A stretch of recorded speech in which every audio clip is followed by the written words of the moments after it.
Mana bu yerda Imom Buxoriy bobomiz haqqiga duolar qilinadi. Mana bu skameykalarda o'tirib duolar qilinadi. Yurtimizdagi bu Imom Buxoriy maqbaramiz juda ham taniqli joy. Buning uchun mana shuncha odamlar, turistlar sayohatga ziyorat qilgani kelib o'tiribdi. Kim kelishni xohlasa, mana shu yerga tashrif buyurib, qalblaringiz taskin topishi xohlasangizlar, mana shu yerga kelib ziyorat qilishlaringizni tavsiya qilaman.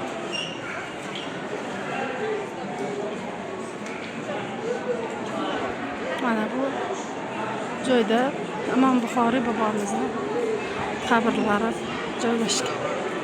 Ya'ni Imom Buxoriy bobomizning arkalari hisoblanadi. Qanchadan qancha odamlar kelgan. Ishi, ro'zg'ori, hammasidan ortib mana bu yerga tashrif buyurishgan.